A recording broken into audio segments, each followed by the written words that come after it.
เด็กๆทุกคนฟังทางนี้กันก่อนอย่ามัวห้าวนอนอาปากงับตื่นมาเสียทีลุกขึ้นมาเสียทีแล้วมาเปิดทีวีเบิ่งคอนเสิร์ตมันนั่นแฟนของไผสงสัยสื่อลิง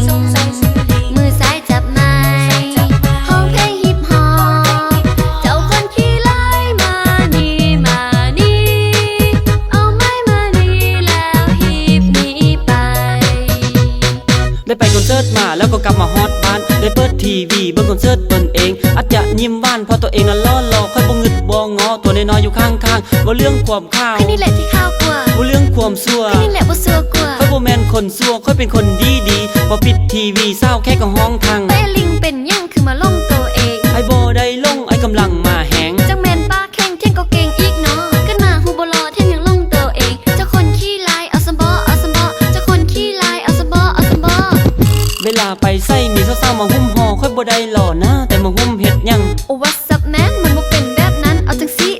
ค่อยสิเว้าให้ฟังกันละครั้งนึงนั้นมานานมาแล้วมีผู้แซ่บผู้สาวมาหุ้มมาห่อบ่แม่นเจ้าล้อเข้ามาหุ้มเสื้อเจ้าเสื้ออีหยังเสื้อเด็กแนวคาดบัดเลี้ยวเบิ่งเกิบกับอีแตะเฮียนเวลาขึ้นคอนเสิร์ตมีแฟนเพลงห้องดังๆเขาเอามือหุบดังยันว่ากินแป๊กวันนั้นก็อัดเอาคนนี้ก็อัดแสดงก็อัดเอาเรื่องก็อัดกระเทยก็อัดเอาแม่ตู้ก็อัด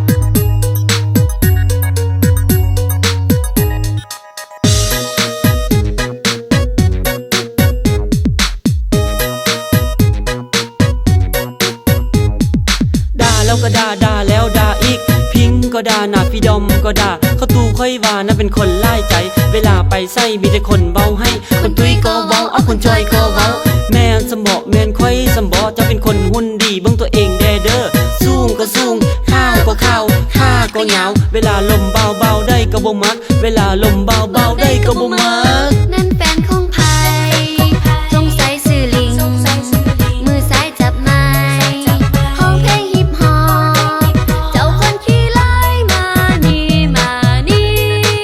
เอาไม้มานี่แล้วฮิปหนีไป